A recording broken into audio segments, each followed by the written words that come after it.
तो चलिए शुरू करते हैं हम लोग। तो आज आदर्श जी हम लोग वैसे क्वेश्चंस लगाएंगे जो एक तरह के हॉट्स होते हैं, आप समझ लीजिए, या एग्जामिनेशन में आते हैं लेकिन यूजुअली आप करते नहीं हैं, तो वो करेंगे उस तरह के क्वेश्चंस। फिर ये चैप्टर क्लोजिंग पे चला जाएगा। तो वैसे छांट के मैंने क्वेश्चंस रखे हैं जो यूजुअल नहीं है लेकिन एग्जामिनेशन में आते हैं। तो उनमें से एक पहला क्वेश्चन ये है, if the SCF of 65 and 117 is expressible in the form of 65m minus 117, then find the value of m। अब ऐसा क्वेश्चन है कि इसको अगर इसके SCF को ऐसा रिप्रेजेंट कर सकते तो m निकालिए। तो कैसे करेंगे हम लोग? पहले हम लोग SCF फाइंड करते हैं, किसका? इन दो गिनतियों का जो ये बोला गया है, ठीक है। इसको फाइंड करने का तरीका क्या लगाएंगे? ग्लिट्ज एल्गोरिदम के लेमा। तो बड़े वाले को इधर रखते हैं, 117 आपको याद होगा, 65 से डिवाइड करते हैं तो 65 बन जा, प्लस कितना बचा रह गया? 52। ऐसे लिख सकते हैं ना। फिर आगे हम लेके चलेंगे तो इन दोनों में करते हैं तो 65 लिख सकते हैं और इसको लिख सकते हैं 52 इंटू 1 प्लस 13। अब 52 को लिख सकते हैं 13 इंटू 4 प्लस 0। तो SCF कितना आ गया बेटा? 13। तो 13 इसका SCF हो गया। मतलब जिसको एक्सप्रेस करना था वो गिनती 13 है। बोला ना find if the SCF of this one, तो what is the SCF of this one? 13। तो 13 को ऐसे एक्सप्रेस करने की बात कर रहा था। क्यों आदर्श जी? तो 13 इज इक्वल टू इसको एक्सप्रेस किया है ऐसे इसने 16m माइनस 170। बहुत बढ़िया। अब m की वैल्यू निकालनी है। अब क्या रह गया इसमें? 16m is equal to 13 plus 117। 117 में 13 जोड़ेंगे तो 130 हो जाएगा और m की वैल्यू कितनी आ जाएगी? 130/65। और ये जानते हैं आंसर आ जाएगा 2। तो इसका आंसर क्या हो गया बेटा? 2। तो ये सवाल आएगा तो एक बार आपने कर लिया, अब आएगा तो कर लेंगे। और पहली दफ़ा देखते एग्जामिनेशन में ही सीधे तो शायद मुश्किल हो जाती। समझ में आया ये? इसको ध्यान से देखिए, कोई डाउट हो तो पूछिए वरना अगला करेंगे। ये सारे इंपॉर्टेंट सवाल हैं, यूजुअली बातचीत नहीं हो पाती आपसे इन सवालों पर।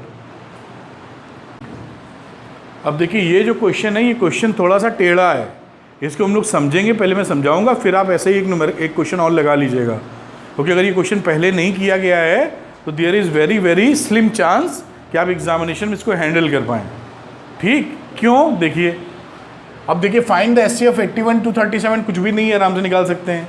इन दोनों में बड़ी गिनती को लिखते हो क्लिस्ट लेमा से 237 इधर, 81 इंटू कितना लिख दे बेटा? 3 2 प्लस कितना आया? 75। फिर आगे चलते हैं हम लोग। 81 is equal to 75 into 1 plus 6। फिर आगे चलते हैं हम लोग। 75 6 इंटू 12 प्लस 3। फिर आगे चलते हैं 6 is equal to 3 into 2 plus 0। तो SCF क्या हो गया? SCF आपका हो गया 3। ये निकालना हम लोगों ने सीख रखा है। अब सवाल यहीं ख़त्म नहीं हुआ है, ये तो हम लोग करना जानते ही थे। सवाल इधर अब शुरू हुआ है। अब लिखा है and express it as a linear combination of 81 and 237।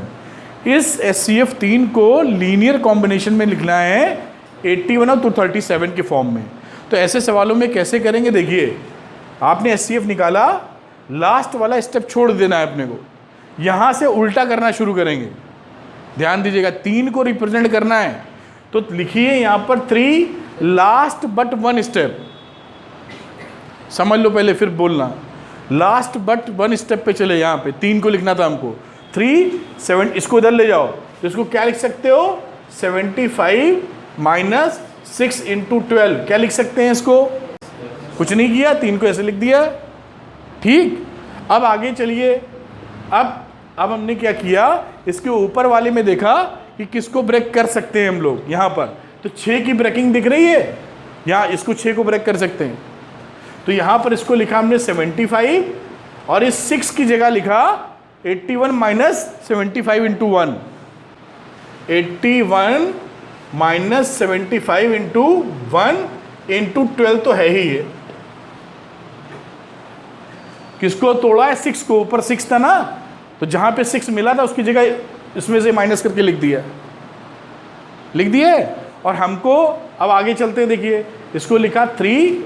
अब इसको थोड़ा सा सॉल्व करते हैं। थोड़ा सा सॉल्व क्यों बोल रहे हैं देखिएगा, इसको इससे मल्टीप्लाई किया तो आ गया 81 इंटू 12 और यहाँ आ गया प्लस 75 इंटू 12। क्या ये सही लिखा है मैंने? सही लिखा है। अब देखिए यहाँ 81 मिला ना, 81 में रिप्रेजेंट करना था तो 81 को नहीं छूना है। अब इधर आ जाओ, 3 इज इक्वल टू ये 71, ये 71 मिलेगा तो क्या लिख सकते हो? 75 इंटू 13 लिख सकते हो। समझ पाए हो कि नहीं? इन दोनों से 75 कॉमन लोगे, 1 प्लस 12 बचेगा तो 12 1 13 हो गया। समझे हो कि नहीं समझे हो? श्योर हो? तो इसको ऐसे लिख सकते हैं हम लोग, बिल्कुल लिख सकते हैं। अब इसके ऊपर 75 को तोड़ सकते हो, 75 को 237 माइनस दिस वन, क्यों शिवेन? तो 75 को लिखा हमने 237 माइनस 81 इंटू 2 माइनस 81 इंटू 12। अब 3 is equal to 237 minus 81 into 2 minus 81 into 12। फिर 3 इज इक्वल टू 237 और यहाँ 81 कॉमन लोगे तो 12 और 2 14 हो जाएगा। हो जाएगा नहीं हो जाएगा भाई? माइनस माइनस भी कॉमन जाएगा ना, कर लेते हो ना, इतना कर लोगे ना। 13 इंटू 13 भी था, वो रह गया। देखो इसको सही करना पड़ेगा, इंटू 13 लिखना पड़ेगा यहाँ। ये 13 तो था ही ना, इसको ब्रेक किया है तो इंटू 13 लिखो, माइनस 81 इंटू 12। अब लिखा 3 is equal to 237 into 13 minus 81 into 13 टू जा 26। अब देखिए 81 से मल्टीप्लाई करके नहीं लिख रहे हैं, क्यों? क्योंकि 81 टू 37 चाहिए था आपको, इसलिए नहीं लिख रहे। समझ में आ रही बात?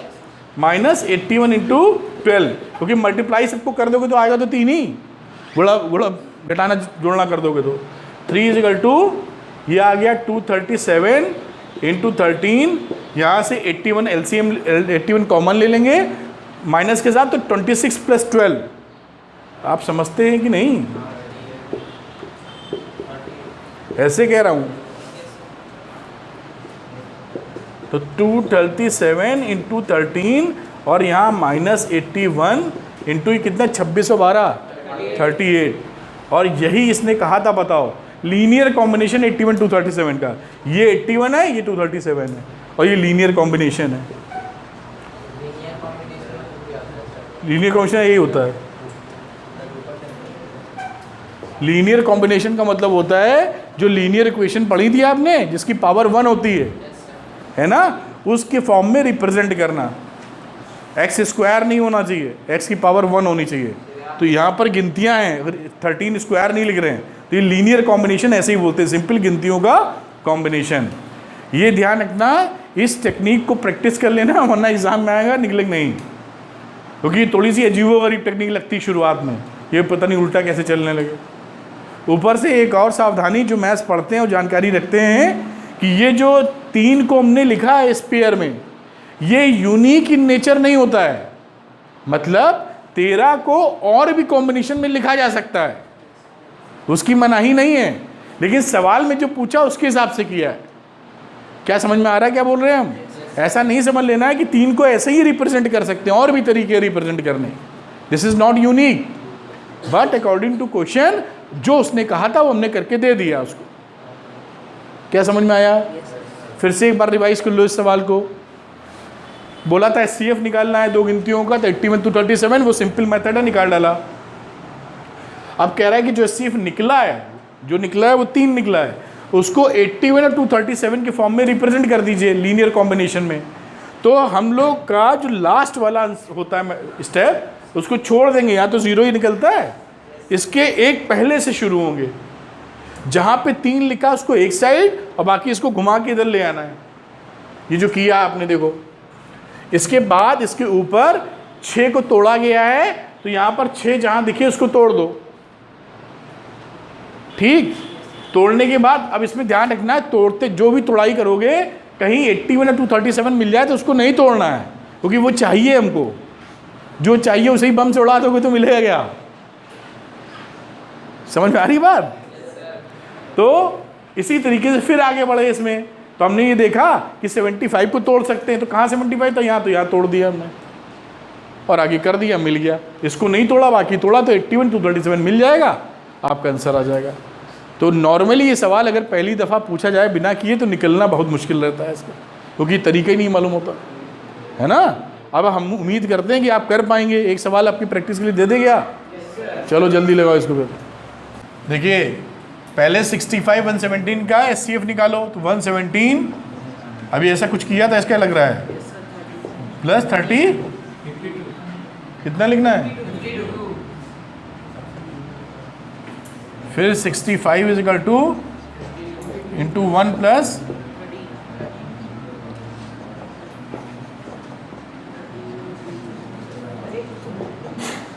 तो SCF हो गया 13।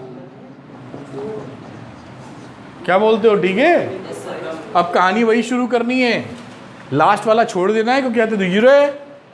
अब 13 को रिप्रेजेंट करना, लिखा 13 इधर वाले आ जाओ, इज इक्वल टू क्या है? 65 माइनस 52 इंटू 1 लिख सकते हो, बिल्कुल लिख सकते हैं। हमको चाहिए क्या? 65 117, तो 65 को नहीं छोड़ने का क्योंकि चाहिए। आगे चलो, 13 लिखा, 65 और अब 52 ये लिखा है, 52 को छेड़ो, यानी 52 को लिखा 117 माइनस 65 इंटू 1 इंटू ये 11। एग्री करेंगे? कुछ भी नहीं है इसमें, है ना ma'am? 13 is equal to 65 multiply कर लो 117 प्लस 65, दिख रहा है कि नहीं? 13 लिखा, ये 65 इसको 130 नहीं लिखना है, 2 इंटू 65 लिखना है। गधऊपन न कर देना, समझ में आ रही बात? क्योंकि अगर तुमने 130 लिख दिया तो आप ढूंढ नहीं पाएंगे 65 कहाँ है। आप लोग रामानुजन टाइप के हैं, छोटी बातें नहीं ढूंढते हैं, है ना? तो इसलिए बड़ी बातों पे फोकस करिए। समझ में आ रहा है क्या बता रहे हैं? तो 65 जोड़ के 130 मत लिख देना, नहीं मिलेगा 65। क्या लिखे अभिषेक? 65 इंटू 2, बात समझ में आती है? इसको 170 इंटू 1, ये जोड़ घटा के 3 बराबर 13 बराबर 13 मेरा साथ मिल ही नहीं रहा है ना? तो ये बनी बात। अब यहाँ पे कंपेयर करा दो 65m प्लस 117 से। किससे कंपेयर कराना है? क्योंकि SCF तो था ही 13, यहाँ लिखा हुआ है 65m प्लस 117n, कंपेयर कराया तो m कितना मिला? 2, और n कितना मिला? -1। कंपेयर ही कराने में दिक्कत है, ये होगा कंपेरिजन। ठीक है, इस तरह एग्जामिनेशन में आएंगे तो आराम से निकाल लीजिएगा। मैं उम्मीद करता हूँ कि आप सवाल कर ले जाएंगे। कोई अगर असुविधा है, समझ में नहीं आया तो आप पूछ सकते हैं, लेकिन कृपया करके एग्ज़ाम में आए तो कर लीजिएगा, क्योंकि इससे ज़्यादा प्यार से बताना मुश्किल है। आगे चलते, देखिए ये भी एग्जामिनेशन में आने वाला सवाल। ये सब थोड़े सवाल ऐसे हैं कि पहले से लगाए रहें तो ज़्यादा कंफर्टेबल रहेंगे। लिखा है find the smallest number which when increased by 17 is exactly divisible by both 468 and 520। यानी वो नंबर निकालना है जिसको अगर हम 17 से बढ़ा दें, 17 से बढ़ा दें तो दोनों के दोनों से डिविजिबल हो जाएगा। तो यानी जो नंबर डिविजिबल है, छोटा नंबर, उसमें से 17 हम घटा दें, है ना? तो हम क्या लिख सकते हैं यहाँ पर? स्मॉलेस्ट नंबर है, LCM की बात है, तो LCM ऑफ 468 कॉमा 520 माइनस 70। समझ रहे हैं माइनस क्यों किया है? अभी तो बढ़ाओगे तो यहाँ पहुँचेगा, ये तो एलसीएम निकाल देगा, इसमें 17 घटाओगे तो 17 बढ़ाएंगे तो डिवाइड करने लगेगा।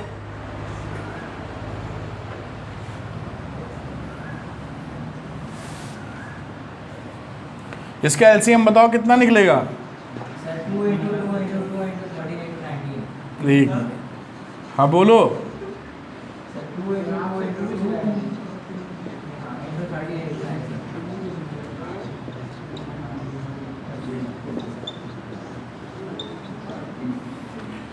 ये 520 के और इसी तरह से 468 का लिख लो।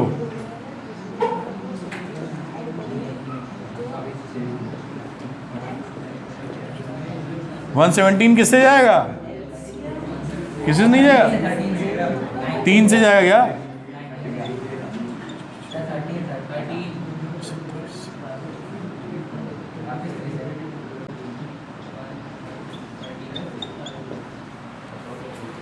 तो 468 के प्राइम फैक्टराइजेशन का मेथड लगाया, 2 स्क्वायर 3 स्क्वायर 13, 520 का लगाया, 2 का क्यूब 51 इंटू 13 पावर 1। अब एलसीएम जब लेते हैं हम लोग तो एलसीएम में लोएस्ट में हाईएस्ट पावर लेते हैं ऑफ ऑल, ठीक है। तो कॉमन की हाईएस्ट पावर इसकी हो गई 2 की पावर 3, इसकी हो गई 3 की पावर 2, इसकी हो गई 5 की पावर 1 और 13 की पावर 1। कितना आया बेटा? 65। इसका हो गया 9, 72 शायद इसका हो गया। 65 इंटू 72 कितना आया?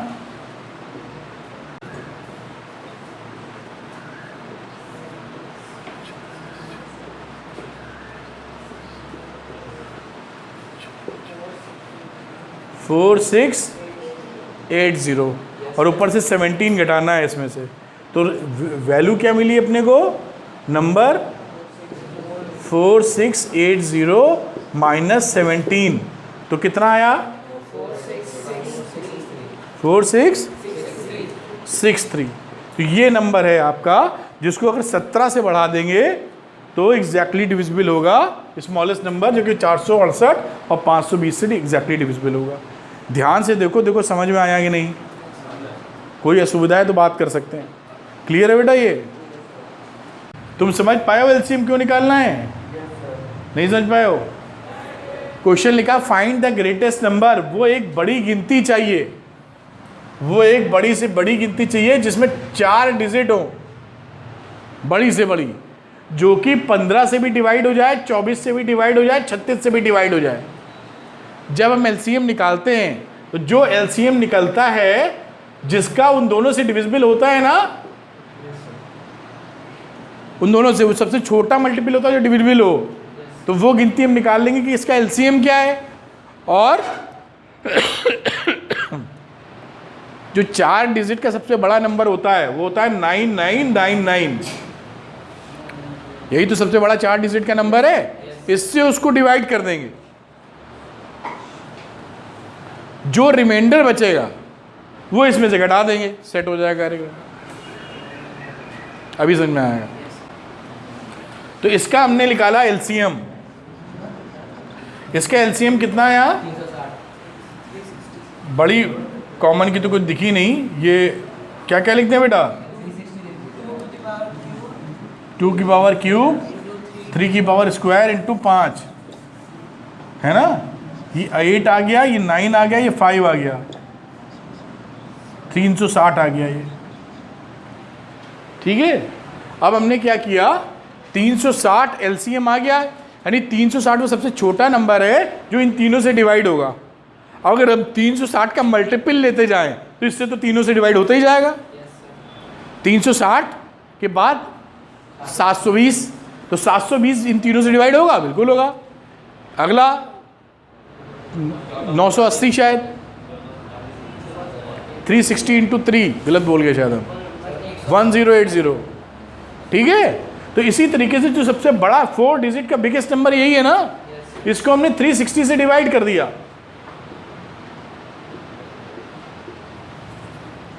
ठीक। अब देखते हैं कितना रिमाइंडर आता है। तो 360 से डिवाइड किया तो कितने बार जाएगा? 2 बार। तो ये आया 720।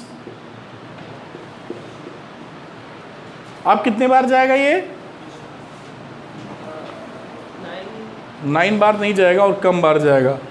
7 mm लगता है। 7 से ले जाएं अगर हम लोग, 7 0 6 42 4 किस 22 23, एक बार और जाएगा लगता है। 8 बार जाएगा। 8, तो 8 टाइम्स लिए 8 0 0 6 48 8 8 24, 8 बार नहीं जा रहा है, 7 ही बार जाएगा। तो भाई 7 बार गया तो नीचे क्या लिखूं? 2520।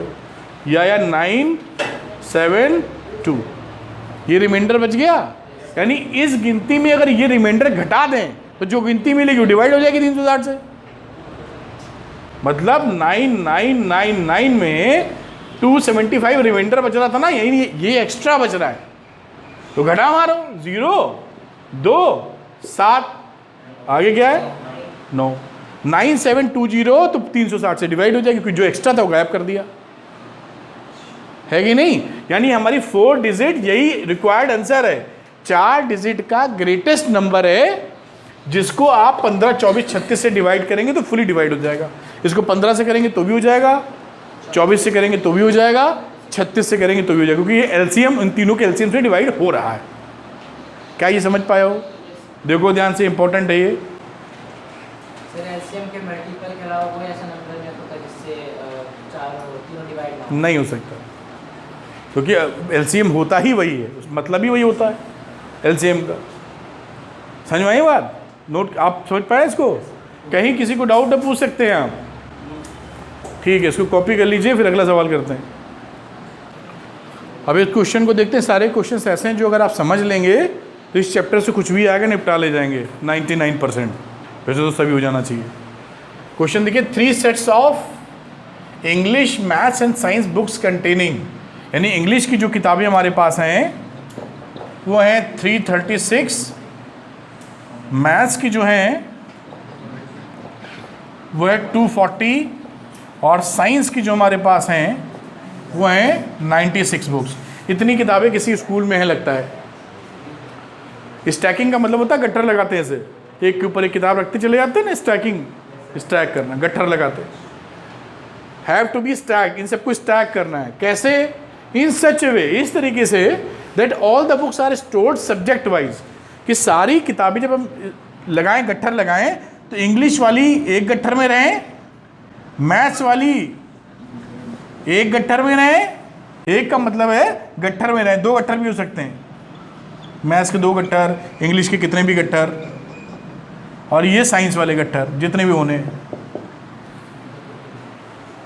Subject wise the height of the each. बस क्वेश्चन है कि जो इनका हाइट है ना वो बराबर होना चाहिए। हम ये मान के चल रहे हैं कि सबकी मोटाई किताब की बराबर है। ये मैथ समझ लेना, इंग्लिश पतली है, मैथ्स मोटी है, तो बैठेगा ही नहीं फिर कभी। सारी किताबों की मोटाई बराबर है, ठीक है। How many stacks will be there, यानी टोटल कितने स्टैक्स होंगे ये भी निकालना है आपको। तो एक स्टैक में, एक गट्ठर में, गट्ठर कितने लगेंगे तो बात की बात है, एक गट्ठर में कितनी बुक्स हों, है ना, क्योंकि सब्जेक्ट वाइज अलग अलग चाहिए, तो सभी की उतनी उतनी चाहिए होंगी ना।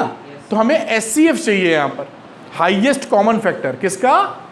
इन तीनों किताबों का एचसीएफ चाहिए 336। ये सबसे छोटा पहले लिखना चाहो लिख लो, 96, 240 और 336, इसका हमको एचसीएफ चाहिए। तो एचसीएफ निकलेगा तो एचसीएफ आपको बताएगा क्या? एचसीएफ ये बताएगा कि एक गट्ठर में कितनी किताबें हैं, एक गट्ठर में, एक गट्ठर में कितनी किताबें, वही तो एचसीएफ है, हाईएस्ट कॉमन फैक्टर। क्या इसका एचसीएफ आप बता सकते हैं जल्दी से निकाल के? 24। इनकी बात पे हम पूरा विश्वास कर रहे हैं और आपकी काबिलियत पे कि आप लोग निकाल लेंगे एचसीएफ। कोई ऐसा स्टूडेंट है जो निकाल ना पावे इसको? निकाल लेंगे ना? निकालने का एक तरीका याद रखिए कि जैसे एचसीएफ निकाल रहे हैं, तो मान लीजिए एचसीएफ निकाल लीजिए 96 to 40 का। हमने क्या किया, देखिए एचसीएफ निकालना है, अभी जो बात कर रहे हैं 240, तो इसको क्या लिख सकते हो? इसको ले लें, बड़ा वाला ले लें, बड़े ले लें दोनों क्या? चलो किसी को ले लो। तो ये बना आपका 240 is equal to 96 into 2 plus कितना, यूक्लिड्स लगा देते ले में, 3 में कैसे लगाते सर? अभी लगा देंगे हम, घबराओ नहीं। यहाँ 240 96 इंटू 2, इसलिए बता ही रहे हैं आपको ये पहचान कराने के लिए। कितना बचा रह गया? 48 रह गया लगता है। अरे भाई बोलो, गलत लिखा गया। अरे इसको 240 को 96 इंटू 2 किया तो कितना आ गया? 194, 192 और 48, 240 हो गया। अब इन दोनों को लेके चलो तो 96 is equal to 48 into 2 plus 0। तो इन दोनों का एचसीएफ कितना आ गया बेटा? 48 आया इन दोनों का। अरे आया कि नहीं आया? अब हम जो इन दोनों का एचसीएफ आया उसका और आज तीसरे वाले का एचसीएफ ले लो तो सेम रहता है, 48 का और 336 का। अगर 24 आएगा तो दिख जाएगा। ये गलत है? नहीं, आप ठीक है सर। चलिए इसको छोड़ते हैं, जो भी होगा। तो 336 इक्वल टू 48 इंटू कितना, बताओ कितना लिखे यहाँ?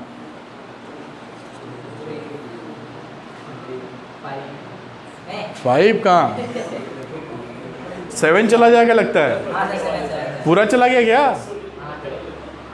पूरा गया। तो ये एलसीएम कितना हो गया? 48। तो इसका एचसीएफ 48 होगा। आप चाहे प्राइम फैक्टराइजेशन मेथड से भी निकालेंगे तो 48 ही आएगा। तो एचसीएफ 3 गिनतियों का यूक्लिड्स डिवीजन लेमा से कैसे निकालते हैं दिखा? पहले 2 का निकाल लो, उसका जो निकले वो, और तीसरे का फिर निकाल लो। सुन लो। और 4 का निकालना तो ऐसे ही 4, पहले 2 का निकाला, फिर दूसरे वाले का तीसरे से, फिर उन दोनों का निकला, फिर उसका चौथे से। हाँ बोलो। कर सकते हो, हमने ये नई चीज़ बताने के लिए आपको बताया है। किसी बहाने हम बता दें ये भी आपको।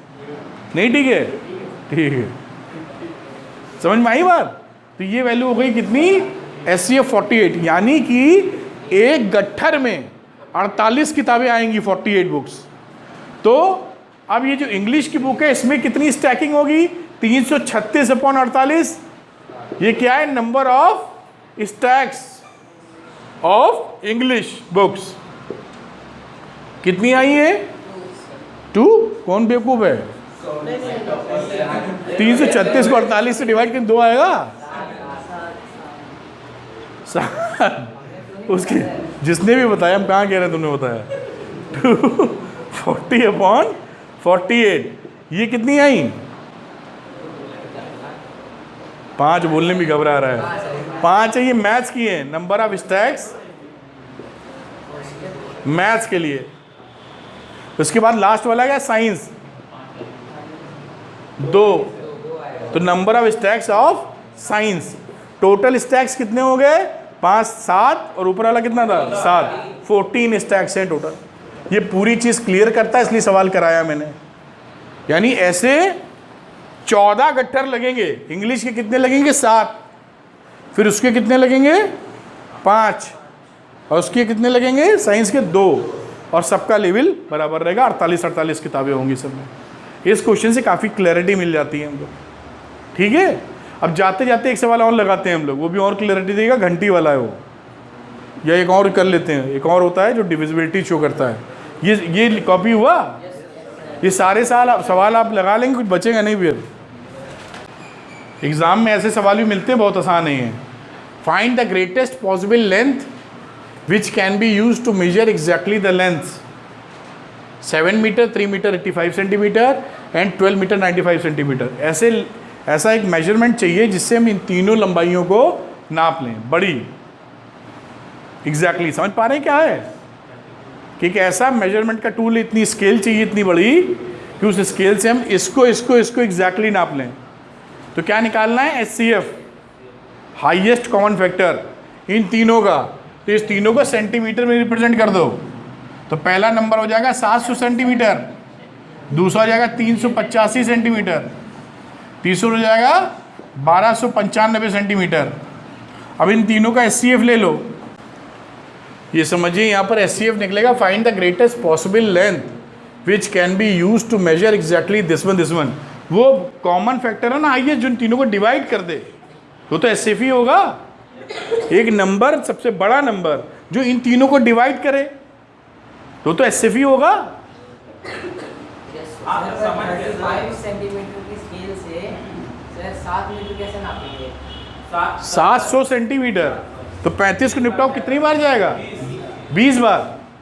यूनिट सेंटीमीटर मतलब सर बोलो बोलो इधर बोलो। सर जो सबसे स्मॉलेस्ट यूनिट जितनी ले सकते हैं सर, जैसे स्मॉलेस्ट नहीं, 35 ग्रेटेस्ट है। स्मॉलेस्ट तो दूसरी भी ले सकते हो, 35 से बड़ी नहीं ले पाओगे। 35 से बड़ी नहीं ले पाओगे जो इन तीनों को डिवाइड कर दे। वरना तो 1 सेंटीमीटर लो, नाप मारो सबको। 1 सेंटीमीटर सबको नाप लेता है जब तक टुकड़ों ना हो। 1 सेंटीमीटर से ये भी नाप लोगे, ये भी नाप लोगे, ये भी नाप लोगे, नहीं ठीक है। लेकिन क्या वो हाईएस्ट है? 12 मीटर की स्केल ले और सबको नाप डाले सर। तो 12 मीटर में कैसे नहीं, 7 मीटर कैसे नापोगे? तोड़ोगे स्केल? लेबलिंग होगी ना। लेबलिंग नहीं, एक टुकड़ा ही चाहिए तुमको जिससे पलट पलट के नापो। ये बहुत लंबा सोच गए। कोई लेबलिंग नहीं है, एक टुकड़ा दे दिया कि आपको बता गया ये कितने से 35 सेंटीमीटर का है। अब उस 35 सेंटीमीटर से तीनों को नापना है, तो वो 35 सेंटीमीटर तीनों को डिवाइड करेगा तभी तो नापेगा। एग्जैक्टली तो ये हाईएस्ट है। 35 के बाद कोई 36, 37, 38 नहीं मिलेगा जो तीनों नाप पाए। इससे छोटे क्या मिलेंगे? मिल सकते हैं, उसका जिक्र नहीं चल रहा है। मुस्कुराओ, ये तो सीरियस क्यों हो? समझ में आया कि नहीं ये बताओ? श्योर है? झूठ तो नहीं बोल रहे हो? हमें लग रहा है झूठ बोल रहे हो। नहीं आया तो पूछ लो, हम तो इतने प्रेम से पढ़ाते हैं यार, कि इतने सीरियस न रहा करो। हाँ ये देखो महाविकट सब बैठे हुए हैं। समझ में आया कि नहीं? चलो अगला एक क्वेश्चन और लगाते जल्दी से। रोहित समझ गए हो? रोहित टॉप करेगा इस बार अपने स्कूल में, है ना रोहित? आवाज़ ही नहीं निकल रही कि तो करेंगे। हाँ तो पीछे वाला कह रहा जबरदस्ती, मतलब तुम लोग दूसरे अपने साथी की मतलब टॉपर में नाम देखना नहीं चाहते हो। इस चैप्टर के हम लोग कर रहे हैं अंतिम सवाल।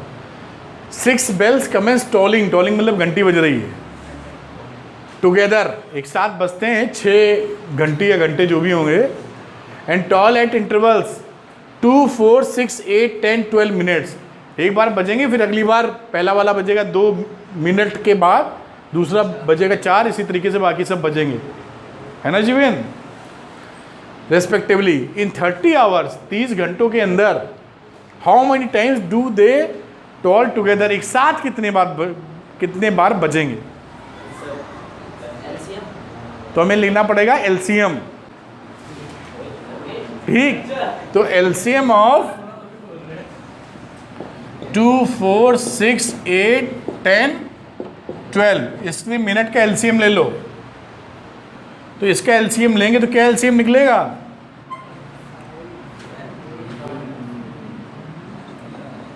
जैसे निकालते हैं सीधे निकाल लेते हैं हम लोग, जो सीखा हम लोगों ने सीधे ना।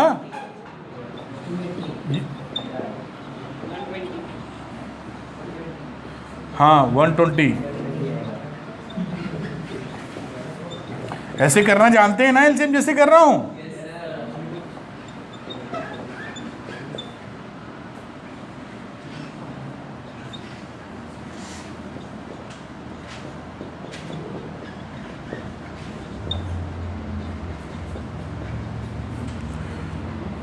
पाँच से 15, 2, 30, 60 और 120, तो इसका एलसीएम हो गया 120 मिनट्स, या लिख सकते हो 2 घंटे। नहीं ठीक है? एकदम ठीक है। तो 2 घंटे में हर 2 घंटे बाद ये एक साथ बजने वाली हैं, घंटी या घंटा जो भी है। तो उसके बाद 30 घंटे में कितनी बार बजेंगी? 30 डिवाइडेड बाई 15 टाइम्स। क्या ये रजनीश मेरा आंसर सही है? ये आंसर सही नहीं है। क्या? रुक जाओ। हाँ बताइए, आपके हिसाब से क्या गड़बड़ी है इसमें? इसका आंसर होगा 16 टाइम्स। क्यों समझे? पहली बार शुरुआत बज के ही हुई थी, जहां से शुरू हुए घंटे। या घंटी एक साथ बजे हैं, तो एक बार तो बज गए, उसके बाद 15 बार और बजे, तो 15 + 1 16 बार बजे। समझ में आया क्या? अरे लिखा सवाल में भाई, कमेंसेस टोलिंग टुगेदर। सवाल ने कहा है, मानना पड़ेगा। तो इसका आंसर होगा 16 टाइम्स 15 + 1 जो शुरुआत में बजा था, जब से शुरू हुआ खेल। ठीक है, तो आज हम लोगों ने करीबन 5, 7, 8 क्वेश्चन लगाए, तरह तरह के लगाए हैं, अलग अलग डिफरेंट तरीके के, जो आपको इस चैप्टर का काफ़ी स्ट्रेंथ देते हैं। इसको अगर आप घर जाके रिवाइज करेंगे तो आपका ये चैप्टर बहुत अच्छे से हो जाएगा। उम्मीद करते हैं कोई भी सवाल जहाँ तक कर लेंगे आप। ठीक है, थैंक यू।